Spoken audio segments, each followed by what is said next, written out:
Teach me to place no one above myself.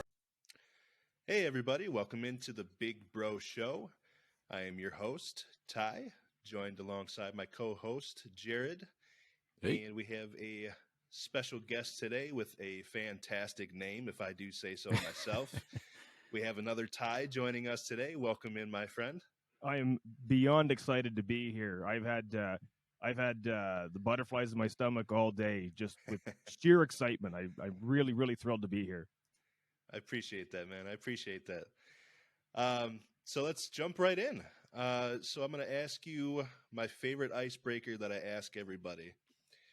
What's something about you that most people familiar with you would not know? See, that's such an incredibly difficult question. I feel like we're at a job interview here. You know what? If I had to say, there's probably two things. Believe it or not, I do kind of put off a bit of a kind of a tough guy exterior a little bit, but really, in all actuality, I'm not that at all. I'm a bit of a softie. Kind of the joke where I live here with my wife and two daughters is that I definitely cried at the end of Toy Story 4. And they all seen it, and I can't take it back. I love that. So I'm definitely a softie, and if I'm being honest with you, having a teenage daughter and a younger daughter who's 10 going on 13,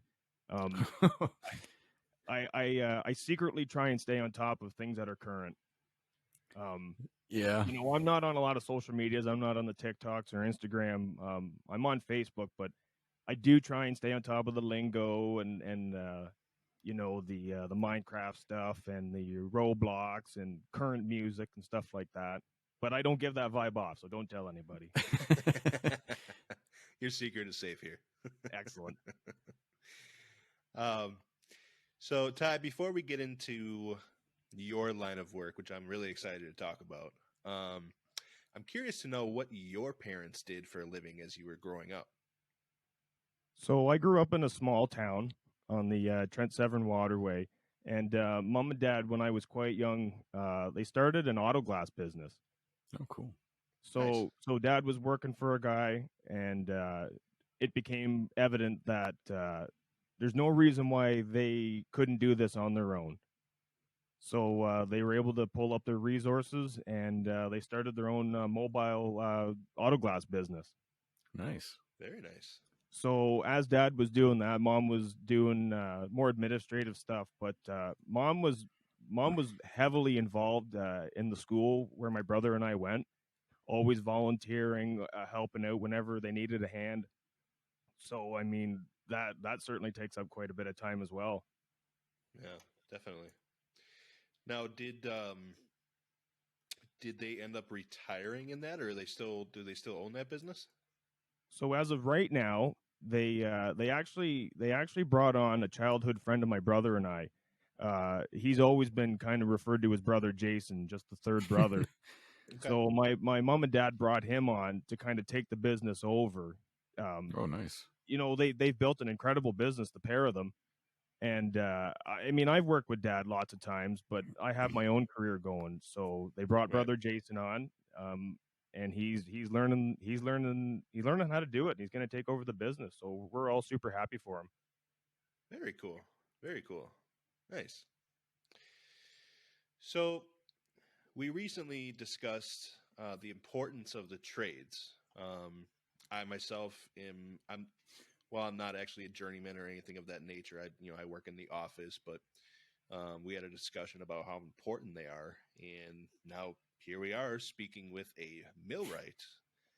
So I'm sure there's a lot of people who have never heard of a millwright. So can you explain to our listeners what a millwright does? So really, just plain and simple, millwrights are mechanics for machinery. We install, maintain, troubleshoot, take care of, and disassemble all types of machineries. We're talking air compressors, conveyors, blending equipment, blowers and fans, pneumatic systems, hydraulic systems, and basically we're just mechanics for machinery. It sounds like you're a jack of all trades to have to know how to, I guess, tinker with all of that stuff. and you know what? Really, if you ask any competent millwright, that's exactly what they'll say. We're really a jack of all trades and a master of none.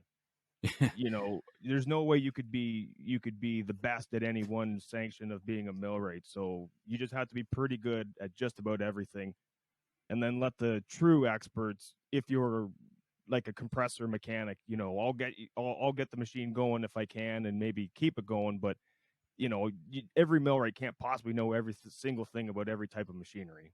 Right. So I'm assuming you're a journeyman now, correct? Yeah, here in Canada, depending on what trade you're in, you can be a journeyman or you can be a Red Seal journeyman. So I'm a Red Seal journeyman in my classification. Okay. So I'm not too familiar with the millwright myself. I'm an HVAC, and our apprenticeship program is 5 years. How long was your apprenticeship program to become a journeyman? So it's based off of hours. So they're looking for 8,000 working hours in the trade, which is roughly 4 years if you work 2,000 hours a year, which is your basic 40 hours a week times 50 hours or 50 weeks in a year. So they base it off of 8,000 hours and the 3 years of schooling. So when I went to school, I went every Thursday to Durham College in Oshawa for 3 years. Your September till the end of June, every Thursday for 3 years, and did the more theoretical and the hands-on stuff that you can't maybe get at every type of job. And they give you a book to sign off on various tasks that you're supposed to be learning how to do. Have your journeyman sign off on them, and then you can go write your test, your CFQ. Cool. So I used to work in Whitby at a forging plant called Lofthouse. They went under in Whitby. They're up in Berks Falls right now. But I remember we had a millwright who used to run around fixing things. And he seemed to do really well too, because what the company would pay him, they'd pay him a salary, they'd pay him to go to school. He'd be there, I think, 4 days a week, and pretty much everything you said. It sounds like a pretty sweet deal, to be honest with you, especially getting out of school. If that's the line of work you're looking to get into, here in Ontario, where you and I are, Jared, Yeah. it's an excellent way to do it, because you're right. You're going to school 1 day a week, the way I did it, the day release. The other 4 days you're working. You're hopefully you're putting in place the things that you've learned through, you know, the other previous days at school, and hopefully you're doing it at your place of employment. And you are, and you're starting out at 70% of a journeyman's rate. So 70% of decent money is not bad money to come in right out of high school, if that's what you've done. Well, especially like this guy, I said he was being paid to do it. So when all your friends are out there paying hundreds of thousands of dollars to go to university for a theoretical God knows what, you're being paid to go to school. Oh, absolutely. It's like a fairly well paid internship, and they call it an apprenticeship. Yeah. All right. I'm going to step off that real quick. And I mean, you mentioned this briefly, that you were a Red Seal tradesman. I got laid off a while ago, and I was looking into the trades a little bit more, but stubborn me went back to graphic design. And when I say stubborn, I mean stupid. But they mentioned Red Seal trades. Can you, I got a quick introduction to it, but I don't know if it translates to the States as well. But can you give everybody out there an idea of what a Red Seal system is? And obviously you're in favor of it if you took that as well, right? Well, so really the way it boils down here in Ontario is or Canada, I guess, is they consider the Red Seal, this is going to sound funny, but like a gold standard. If you can achieve Red Seal status, that's your badge of honor, to say that you have scored a certain amount on your test to prove your knowledge is what you're claiming it to be. Okay. Some trades, I believe, you don't need 70 to pass. I believe some of them are even as low as 60%, and there's nothing wrong with that. I'm not disparaging anybody for getting less than 70. And I can't fact check myself this exact second, but I believe there is some trades you can pass with a 60, but the Red Seal is a gold standard, is what that is. The one thing that was explained to me too about Red Seal, and this was just from a placement agency that was trying to get me to go into it, was that you need certain tickets based on which province you're in. So in Ontario, you get an Ontario ticket. Alberta, you get an Alberta ticket. You get Red Seal, that's across Canada. That is that correct. Yes. There you And go. actually, one of the Reddit forums I'm on is a millwrighting group, and I do believe some states will accept a Canadian Red Sealed status.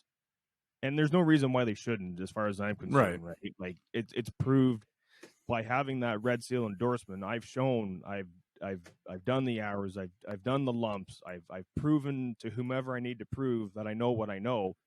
There's, and there's no reason why it shouldn't be North America wide. I don't see any reason for it. Yeah.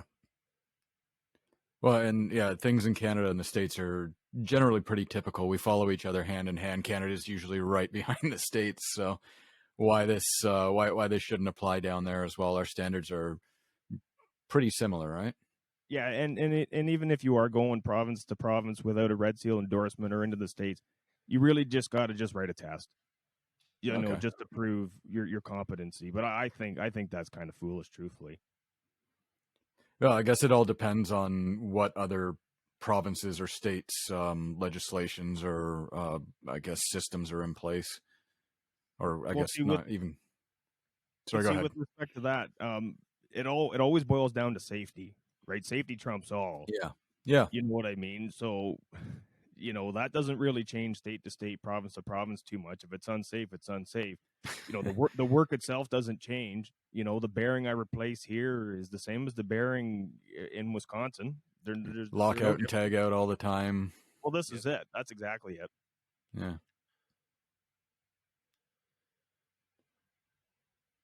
All right. So you mentioned to Ty beforehand that you used to work in a marina as well, and hearing you were from Ontario, you also mentioned that you met some hockey players there, and I've heard stories about a particular marina. I just want to take a shot in the dark. Was this in the Aurelia Muskoka area? Because I've heard stories about hockey players and that particular area. No, so actually, I grew up in Hastings, on the Trent Severn Waterway, and as the municipal arena was being built, my mom told me to shove my resume underneath the door, and maybe somebody will find it, give it to the right people, and that's exactly what I did. I sauntered down there, I threw my resume underneath the door sweep. A couple weeks later, I got called for a job interview, and before you know it, I'm running this marina. I'm like, oh my God, 15, 16 years old, running this marina downtown. The one down in the Bay of Quinte, down like downtown Belleville. Hastings. Oh, okay, Hastings. Okay. Lock 18. So this particular day, and because we had just opened up, our equipment really wasn't that spectacular. So we had one of those manual credit card machines where you lay the 3 pieces of paper on top, and exactly that. So that's what we had. So I brought in a boat.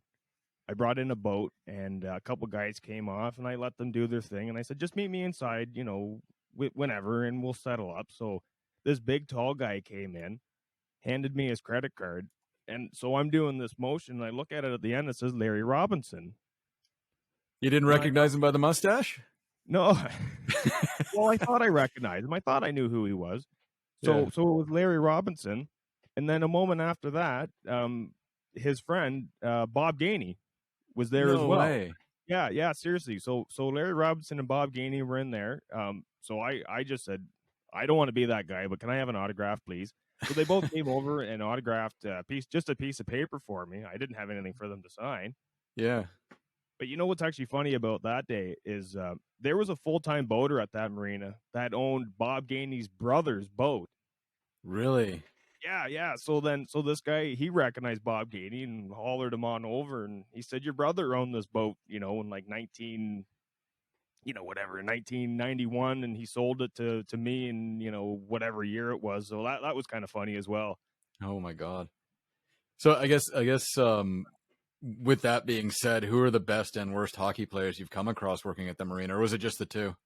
Just those two that Okay. that I remember. But you want to talk about some of the nicest people ever? Boaters, man. They are just Yeah. so nice and so generous. I'm talking like these people. They'd bring me on and feed me, and Really? all I would do was just give them a bit of advice, right? They would say, where's the beer store? And I said, well, it's across the bridge and turn left, and where can we go for a drink later, or we'd love an order of French fries. Where can I get a good a good order of poutine or something? So you just tell people where stuff is, and they bring you back food, and it was a great job, all kinds of fun. Wow. That sounds like a lot of fun, actually. Yeah. Yeah, it was an Good. awesome place to work. A good job for like a kid too. Well, I mean, I guess giving you entire control at 15 is a little bit daunting, but maybe somebody Well, coming back from college. I feel like I didn't know any better. That was just what the job was. Just make sure the boaters are happy and bring them Yeah, in and help them out. Be like just represent the community, and that's what we did. That was a great job. I loved it. definitely. That sounds like fun. Um, I guess we should spin this back to millwrighting and your career.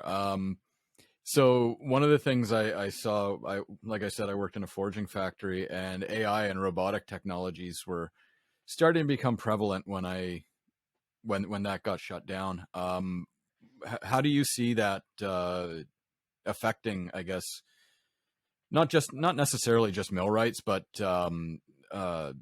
trades in general? Are they becoming? Is there danger of them becoming obsolete or minimizing them? Definitely not any tradesman, right? I mean, you're always going to need an electrician to wire in a robot. You're always Right. going to need a millwright to replace the hydraulic cylinder, the pneumatic cylinder that makes the robot twist and turn. What would worry me is the unskilled labor that the robot is most certainly going to replace. We're, Yeah. we're we're talking jobs here with repetitive motions, the bendings, the twistings, and the jobs that just don't really require any degree of aptitude. Those are the jobs we're going to lose to robots. Right.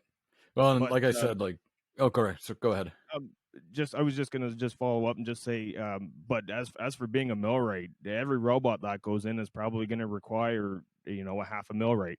So if a factory installs 4 new robots, they're probably going to require 2 new guys to help keep everything going. Yeah, and like I was saying earlier, is at that forging factory we had one robotic forge, and everything else was manual. They were still tinkering around with it, trying to get it to work. But from what I heard, they had them working in Berks Falls. The other thing that was worrisome was we kept having Chinese delegates come over, trying to figure out how we make parts so precise, so high quality. Because what they do is they do the parts we do, and they'd all come out crap. Like we're forging, so there's flow lines and cracks and everything like that, and they couldn't figure out what we were doing differently from them. I'm guessing they eventually found out because that plant shut down. But with China and cheap labor and operation costs, have you experienced any negatives because of this? I mean, I personally haven't. No, like I said, as far as I'm concerned, if a plant has any more than a couple moving parts, you're going to need an in-house maintenance guy. Yeah. But Um, what I'm worried about more or less is like your plant moving and you having like you see in Ontario, you hear about it every day. Is that more? Well, it's not just Ontario. North America is oh, everything's moving absolutely. to China. Everything's moving to India. Cheap labor, operation costs are cheaper there. But now you're even seeing it come back because shipping and fuel and the environment and all of that stuff. But I mean that was probably the main reason why I lost my job at the time. But it honestly didn't turn out to be a big deal. I know it's tricky though, right? Because yeah, I mean those lower skilled positions are being farmed out to other countries and being replaced by AI and robots and things like that. Just because it's all about numbers, right? That's what it is. You guys know that. It's all a numbers Yeah. game. Okay. Yeah, my to interject real quick, my father-in-law worked for a printing company for about 30 plus years, and he was the one that he actually got to do all the editing and whatnot for Playboy, by the way. Um, Now that's what I call a feather in your cap. um, but he had been doing it for such a long time, and it got to a point towards the end where he was basically having to train people overseas to eventually take over his job. And it's like, Yeah. why the hell would you want to stay for that, and knowing that your job's going to get taken away? It seems like it's becoming more and more of an occurrence now that no matter where you are, especially up here in the States, and then sounds like Canada too is having the same issues where all this stuff is being farmed out because people are either making too much and there's not enough profit for the business, or it's something where they think that, you know, the people don't have a certain skill and they think that they can ship it overseas to people who will be able to learn that skill but do it a hell of a lot cheaper. It's a fine line. I mean, it's a fine line between profitability for these companies, but doing the right thing though, right? Yeah. And I'm certainly in no position to judge either way, but that, I mean, it's a very real concern. I think it is. Well, and I think it comes down to the fact that most organizations nowadays want to see an increased profit every quarter, otherwise you've failed. And I mean, one of your biggest expenses is employees. So where do you get cheap employees? And like you said, it's just about doing the right thing. And that, I mean, to most people, is not the right thing. But if you want to maximize profits, Right. Yeah, but, that's why I feel like a lot more people are trying to dive into all these niches where it's either you're trying to open your own business or something to where you don't have to rely on somebody else for your yeah, paycheck and for your living, because it's getting to a point where um us over here in the western continents, you know, we're seeing a lot of jobs being shipped overseas, and instead of relying on that company or whatever, especially now I've heard a lot of places have a hiring freeze, and it's different from when the pandemic um, was in full swing, where everybody was out of work, and then all of a sudden there was a big hiring spree, and now it's like people seem to have overhired and they're getting rid of people. yeah. Well, let's we'll keep this going. So, in my last year of high school, I remember the Ontario government was pushing very, very hard for tradespeople. I think in the decade before they'd pushed for teachers, and that started to get oversaturated. But did they oversell the trades or help you in any way become a tradesperson? So I had the exact opposite experience that you had. Oh, really? I'm not going to sit here and suggest that I was an overachiever or even a grandioso student, but I had respectable grades. You know what I mean? I didn't.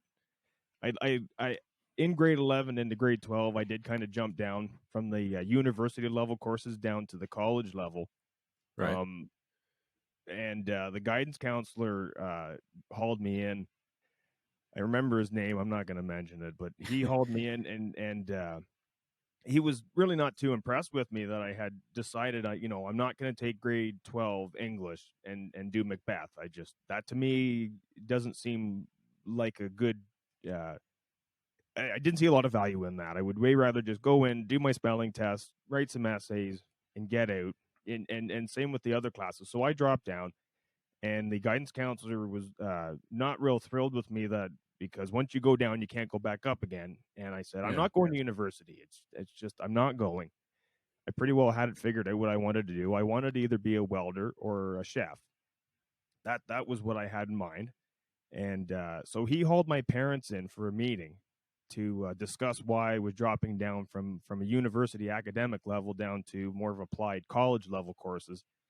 And admittedly, I was just kind of just hoping to skate through the end of it. That was what I was doing, Yeah. and whether it's right or wrong, I mean, whatever. That's what you do when you're that age. And so anyway, so he hauls mom and dad in for a meeting to, express his concerns. And so we talk about it, and I said, I want to go to trade school. I think I want to become a welder or a chef. And he got all bent out of shape and started telling my parents that I couldn't do this.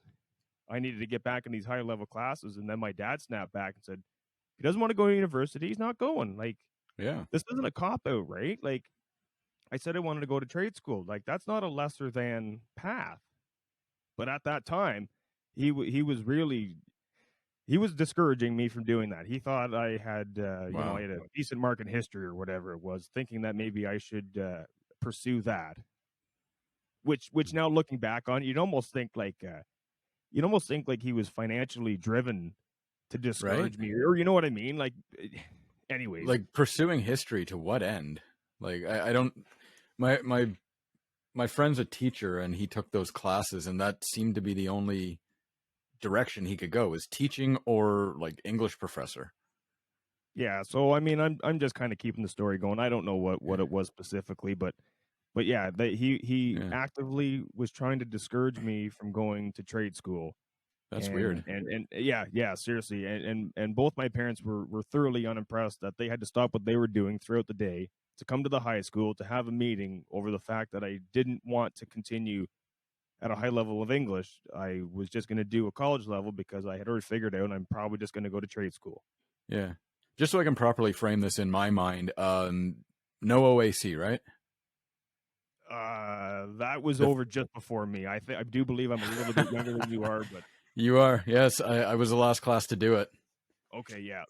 So yeah, no, I remember going through. I don't know, maybe it could just be the different districts, but like they had all these pamphlets from the government saying, "Hey, take trades; they're great," and all this stuff. But or it could have just been like the couple of years. But so I was enrolled in what was called OYAP, Ontario Youth Apprenticeship Program, and I started that in grade 11. Nice. Through a co-op. So I did like a Yeah. 2-period co-op, and I worked at a welding shop. And then at the end of grade 12, the second semester of grade 12, I did a 4-period co-op, and I worked at this welding shop and was collecting hours. Actually, believe it or not, I was collecting hours towards my 8,000. Wow. Yeah. It was a great program. It really was. That's one thing high schools have right is co-ops. Co-ops are fantastic for figuring out what you want to do. I think we discussed that on like one of our first episodes too, is how like co-ops are pretty good for schools. Other than that, high school is worthless. That was pretty much the conclusion we came to. Yeah. So if nothing else, right? I mean, you do a co-op. If nothing else, you see it through, and then you realize I don't want to, be a baker. Yeah. So at least now you know. At least you got your credits and you can move on, and you know not to waste your college years in that. Well, absolutely, yeah. It's a fantastic system. So if you, Ty, had a bad experience with a co-op placement, that's unfortunate. Or maybe it was the school you were in. That's super unfortunate. No, I was just referring more or less to the actual classes themselves. And we were talking on one of our episodes recently how I don't use anything in my day-to-day stuff other than stuff I learned in elementary school. Everything else has been on-the-job stuff. And I reference Macbeth every once in a while just to sound like a pedantic asshole.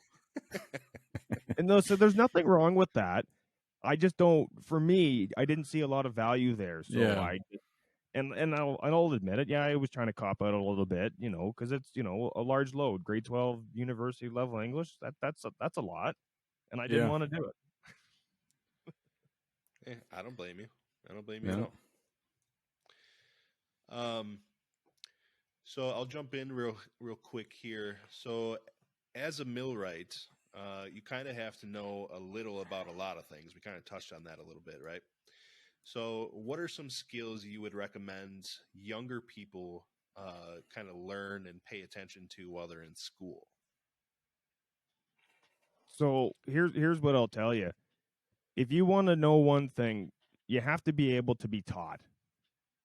You can learn how to run a machine, or you can take your automotive classes and learn how to weld, which is super important, or anything else, but you have to have the ability to be taught. So when you go through any apprenticeship, I mean, this goes for plumbing, electrical, millwrights, even automobile mechanics or heavy truck and coach mechanics, there's just no way that you can do every single thing that can be done. You know what I mean? There's so many moving parts. There's so many things while you're doing your schooling or apprenticeship, you're supposed to know, but there's no way you're going to work on every style of pump known to man. And the classic example that I use is like a steam turbine. I don't work on steam turbine, and I don't know very many people that do. Unless you're working at a power generation facility, you're probably not working on steam turbines. So you have to have the ability to learn from whoever you're working with, because that's just how it works. You pass on your information to the next generation or to your coworker or whoever you're working with on that job site. And once you've got the ability to learn and to listen and take instruction and digest information, write it down if you have to. There's no shame in that. But that I mean, the rest of it is all just learning. But yeah, you have to be able to. Yeah, you just have to know how to listen and learn.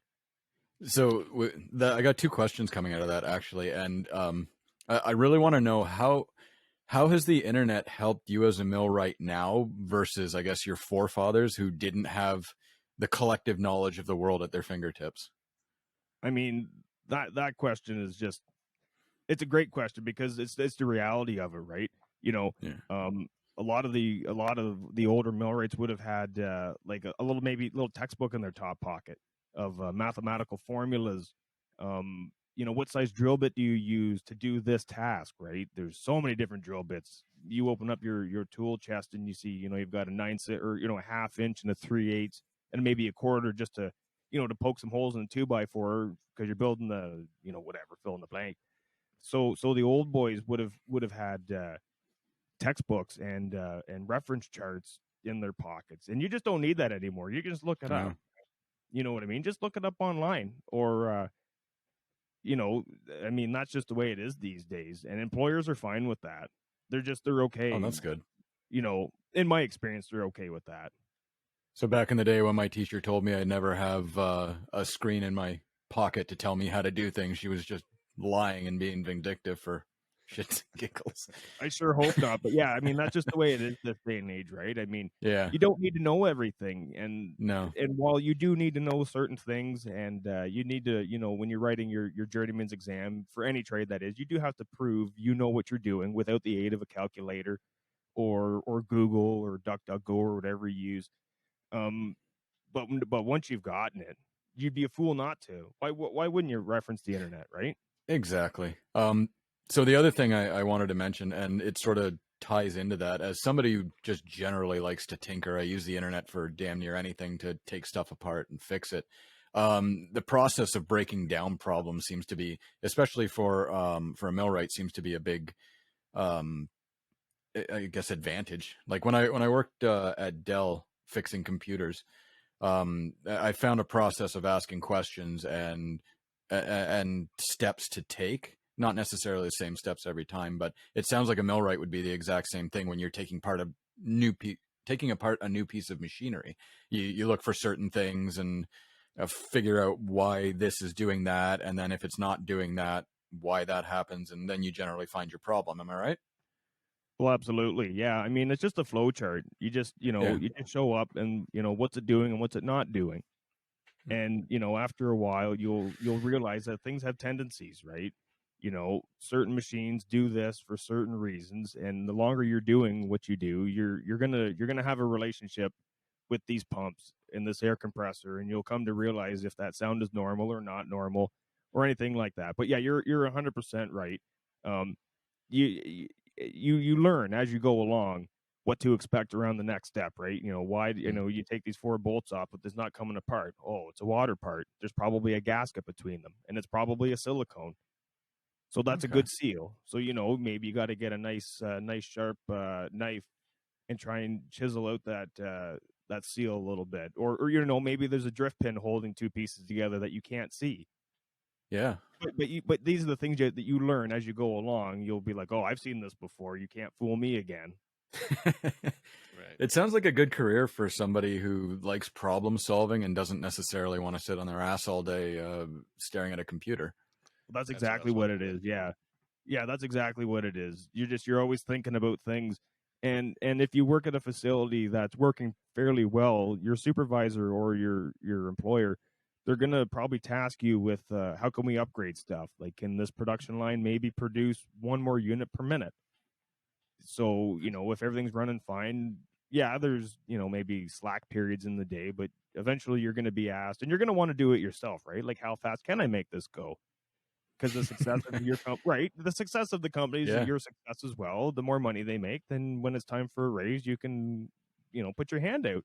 So if you're, whatever it is you're doing, wherever you're working, if you can squeeze a little bit more out, why wouldn't you? You're not Tim Allening machines, the rah, rah, rah, more power. Only as the budget allows, right?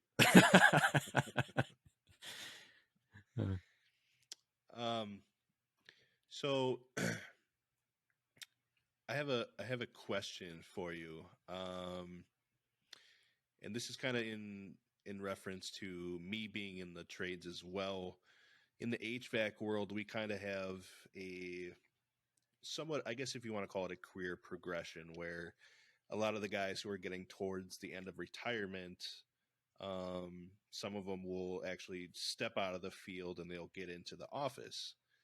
Now, for a millwright, do you guys have that kind of opportunity, or like is there any kind of career progression, or is it just like once you become a journeyman millwright, that's kind of it? No, really, the next step, whether it's a promotion or not, would be to a supervisory role. To be a millwright supervisor, maybe have a crew underneath you, maybe one guy, maybe a half dozen guys, and then another route you could go would be like parts distributor for like a bearing company. Somewhere that might sell bearings or pneumatic supplies or hydraulic supplies. I'm sure you would feel comfortable buying HVAC parts from somebody who's installed that part themselves, right? So they understand what's all involved. And, when you get that blower for that furnace, maybe grab an extra set of gaskets or whatever, you know what I mean? Because I've seen them fail before, so that would be a good logical way to go. Something that I'm seriously considering as I get older is maybe becoming a teacher myself. Okay. So when I went to college, all my teachers in college were journeymans themselves. Like I took a welding course. Yeah, my teacher was a welder, and the 2 to 3 millwrights that taught us, they worked in town full time Oh, for cool. years. So yeah, I mean, who better to teach than the guys that did it themselves? Right. Yeah, one of our he does sheet metal. He's a superintendent now, so he basically runs our sheet metal shop and goes out and looks at the work for us and estimates everything and whatnot. But he's also a teacher at one of the big technical colleges here in Wisconsin. So yeah, I agree that it's the best people to learn from are the guys that have actually done it themselves. And I feel like that's generally the case, I would say. Most of the teachers that I had when I went to school for HVAC was same thing, as guys who, whether their bodies had just broken down, by the time they started teaching, or maybe they were still doing work, but they were also teaching at nighttime as well. So that would be a Yeah, great thing for you absolutely. to get into. Yeah, it's definitely something I do plan on doing some research on and just figuring out what my options are. I'm still kind of young right now, but it's I don't think it's too early to start thinking about phase 2. No, Yeah. never. Absolutely. So Jared, I have one last question, unless you got another one. No, I've said more than I probably should today. Well, I'm having all kinds of fun. Let's just keep this rolling. If you could give advice to your 18-year-old self, fresh out of high school, what would it be? I would probably tell myself just stay the course. Just keep doing it because and this is more maybe a rhetorical thing, but life goes in ebbs and flows and peaks and valleys, and some days are spectacular and some days aren't so great. But yeah, I would definitely tell, and anybody really, just stay the course. Just keep doing, just keep grinding, keep your nose down, keep working hard, and just keep getting after it. Well, it had to have been hard for you too, with like you've got a teacher telling you that what you're doing is wrong. Your thoughts, your ideas are wrong. You shouldn't be doing this. It's gotta grate on your mind. And if you were like it sounded like you were serious, but there's got to be those little thoughts that get into your head every now and again, saying maybe I am wrong. Maybe he is right. Oh, absolutely. I mean, yeah, you're 100% right, because I mean, this is a professional supposedly, right? That's what Yeah. the guidance counselors do. They're supposed to guide you and help counsel you and help find the path of least resistance to where it is that you want to go. If you want to Yeah. become a teacher or a doctor, well, they're supposed to help guide you there. And when I told him I didn't think university was in my future, he just didn't, he just wouldn't accept it. And it's weird. I don't know, it's weird, right? Yeah. I'm hoping guidance counselors got better since then, because I mean, Oh. me and my friends used to have this running dialogue about drunk teachers and drunk resource teachers, and it was just a joke. But I don't even think I talked to my resource teacher once. But Seems like you're doing just fine. Maybe you didn't need him or her. maybe I did. Listening to what you say, I think I'd be much more suited to a millwright. I love tinkering. I love taking things apart, figuring out why they're not working, and how to make them work better. And then somehow I end up in graphic design. But I mean, that's got to be done as well. yeah, but I mean, and I tell my kids this all the time: never ever work in a profession that has to do with arts. You do not make money. I fell ass backwards into my job. I am lucky as all hell. But you have to be either the best in the world or know somebody. What, like with a millwright, like if you're good at tinkering and good at pulling things apart and figuring things out, you can have success all day. And Oh, like you sure. said, there's always a need for somebody to fix things. Yeah. Oh, absolutely. Yeah. I mean, you've just nailed it completely. I would definitely recommend anybody. When I went to college, there was quite a few gentlemen who were well established in their life that were, just getting going in an apprenticeship. So I mean, there's no better time to start. You can get into it in your 30s, 40s, or 50s. I've seen it. I Yeah. got into it young, but yeah, absolutely. I think any trades are an excellent idea. Whether you're like Ty doing HVAC, the HVAC work, or plumbing, or electrical, or any of it. There's good careers to be had all over the place, not just here where I am. And the thing in Ontario too is the government will help you with this. I remember when I got laid off a long time ago, and I was considering trades, the government was offering to pay, I guess, what equates to EI, employment insurance, while I did my initial apprenticeship. Unfortunately, the apprenticeship wasn't quite what I wanted to be paid, but I'd have to look back on that and see if I was just being stubborn. But um, no, it's yeah. So like even looking to government grants and things, if you're older looking into getting a new career, if you're younger, by all means, like that's something you should be looking into and taking seriously instead of going to college or university.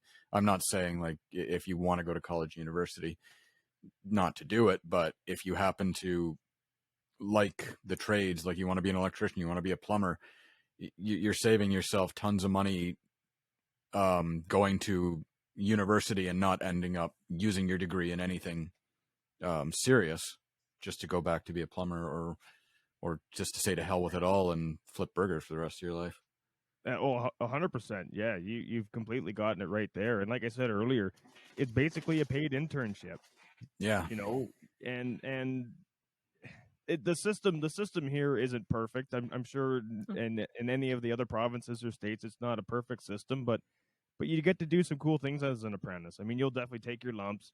Yeah, not physically, but you will be doing the bottom, the entry level parts of the job, the grunt work. Yeah. Like you are going to carry that gearbox up those 100 flights of stairs. That is your job, and if it takes you all day, then I suppose that's what it took. But and you will be the one that has to go and get that wrench, 100 feet away, and not horizontal 100 feet. Like go down 100 feet on that ladder, go pick it up and bring it back up because I need it. But Yeah. once you can get over all that, it's a great. It really is a rewarding career. It really is. Just consider it your payment for the amount of knowledge you're about to receive. Yeah. Absolutely, absolutely. So I will, unless Ty, do you have anything else that you wanted to tell the listeners at all? All right. So before we log off, I'm gonna shamelessly plug my podcast. It's called the Tie That Binds podcast, available on the majors, your Apple, Spotify's, Amazon, Google, iHeartRadio, I believe. I got my shirt with my logo.